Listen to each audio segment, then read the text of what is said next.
We are about 3 days into NBA free agency. We are in the fourth day as of recording this, and so far the Kings have not really made any moves.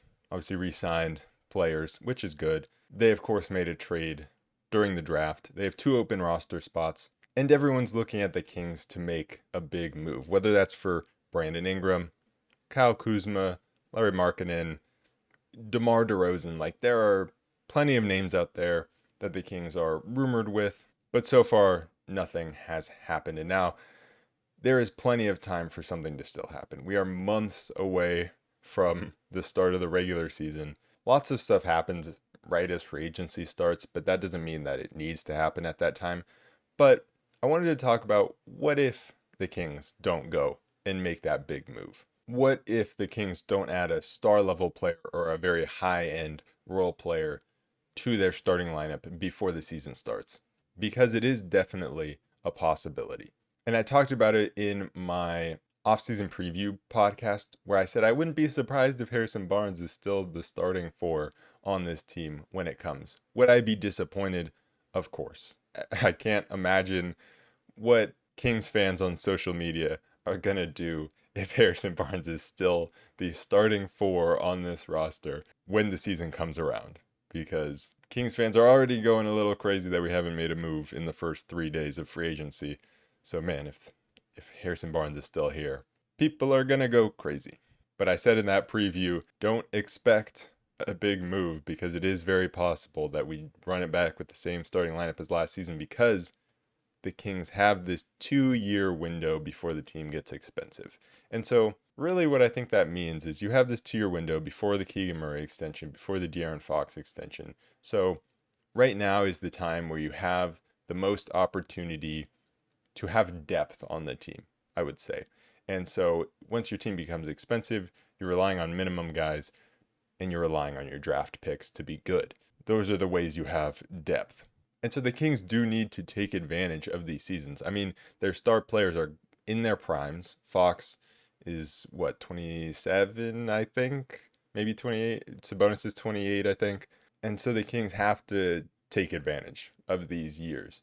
But it's definitely not out of the realm of possibility that the Kings do wait until the trade deadline to make a move. But I think they have to take advantage of this season. And so obviously, I would want them to make the move before the season starts. And I'll be disappointed if it's the same starting lineup out there as the past 2 seasons. But if the Kings, with the lineup that they have and with the roster that they have right now, can keep their heads above water in the Western Conference until the trade deadline and then make a move at the trade deadline, you're still taking advantage of this season, although you're giving the team less time to mesh. But I think the Kings have to make a move sometime between now and the trade deadline. You can't waste this season because, in my opinion, the last 2 seasons of Keegan Murray's rookie deal are the most important seasons for this team. That's not to say they can't win after the team gets more expensive, but I just think it's going to be a lot harder, and the Kings need to have a core in place before that happens. No matter what the Kings do, whether they make a trade or they don't, they need wing depth. And so if wing depth isn't coming in with a trade, they still need to sign at least one wing, if not two athletic wings. But if they don't make a trade, then they definitely need wings. And so Caleb Martin, Haywood Highsmith, the two Heat guys, I think are the top two on my list for the Kings. And could one of those guys start at some point? It's possible, but I don't think you want those guys to be starting. But it definitely is possible. But I think if you go into next season and you don't make that big splash, what Monty McNair would be banking on is a couple of things. First of all, you'd be relying on Keegan Murray a lot. You'd be relying on him making a huge step forward. And you'd also be giving him the space to do so. Because if you trade for a Brandon Ingram or a Kyle Kuzma, he's not going to get as much opportunity. So that could be seen as one small positive of not making a move right away. But he absolutely will have the room and opportunity to make a big step forward. And so you want it to see him make a leap towards the 20 point per game mark. But then you're also relying on other guys playing well and keeping really their trade value up. And so you're relying on Herter bouncing back from last season. I think he's still a positive asset, but making himself even more of a positive asset. Harrison Barnes playing like he did at the end of last season. Like, is it crazy to think that Harrison Barnes could be better next season than he is last season? I don't really think it is because, I mean, I assume defense is going to be the exact same. And then he's always been consistent from three. And then can he get back to attacking the rim at least a little bit? It's possible. And then you're looking at, can Keon Ellis maintain what he was doing last season in that smaller sample size? Can Devin Carter come in and make an impact right away? And can Colby Jones, if given the opportunity, play well? And so if you have a majority of those guys playing well, then you're kind of building up your asset pool. And if, say, Colby Jones is playing really well, well, then that could mean Keon Ellis is expendable. Or if Devin Carter's playing really well, then Keon is expendable, or Devin Carter himself is expendable, right? And so you're building up your asset pool to then make the trade that maybe wasn't possible or isn't possible right now during the offseason. And so you'd be relying on those guys playing well so that they have trade value or they make another player who has good value expendable. And then you're also just looking for teams to become more desperate. So you look at the Pascal Siakam situation where the Pacers really didn't have to give up very much for him. And so it's not the same situation with the Pelicans right now. Could it become more like that situation? It could.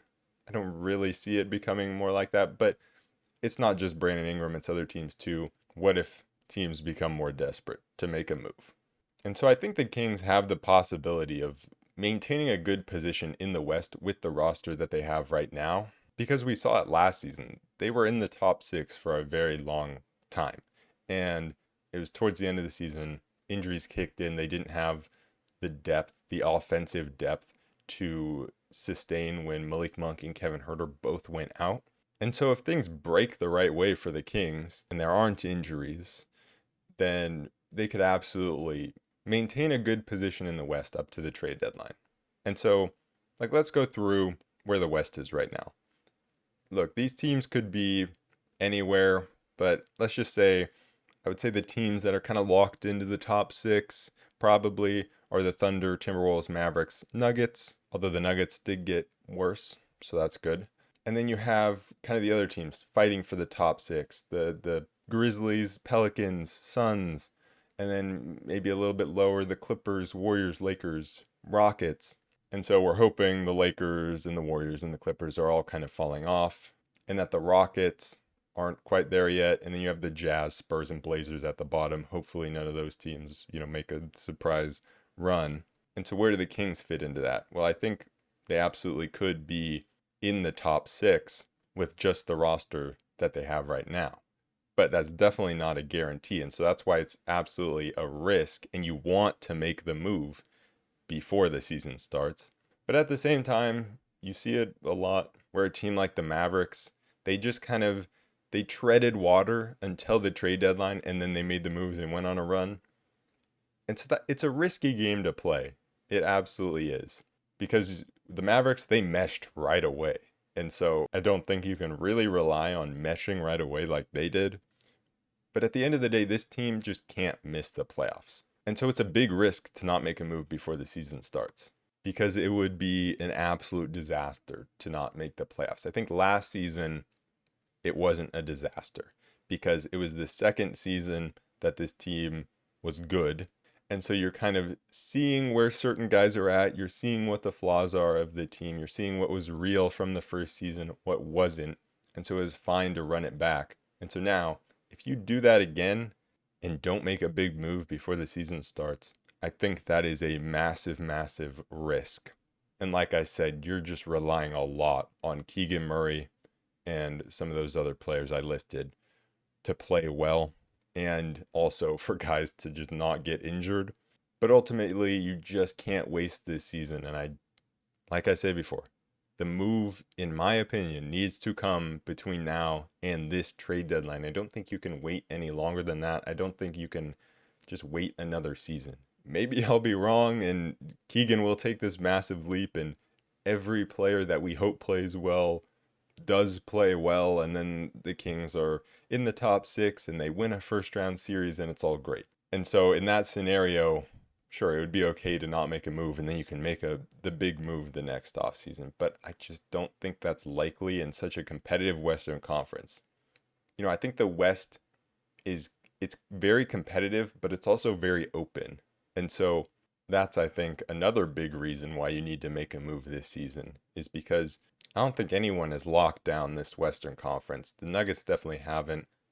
The Mavericks, no, I don't think they have. I don't think the Timberwolves have. And then you have the Thunder. The Thunder are the scary team, and you want to win before they completely figure it out, because it feels like the Thunder are just going to run this conference once they figure it out. And maybe they will this next season, but I do think this next season is a huge opportunity for the Kings that they cannot waste. But just a reminder again, there's still a lot of offseason left, and so the Kings could totally make a move. This is just talking about what if they don't. I think the Kings will be competitive no matter what, even if they don't make any moves. And when I say don't make any moves, I mean big moves. Get the wing depth. And that's something like wings are going off the board. There are still some left. But no matter what happens, just go get some wing depth. But anyways, that is it for this episode of the Roll Report. I will be back either if a move is made, or in a couple days I will be talking about what I'm looking for in certain guys that are going to play in Summer League. So be sure to be on the lookout for that. And I will see you guys later. Peace.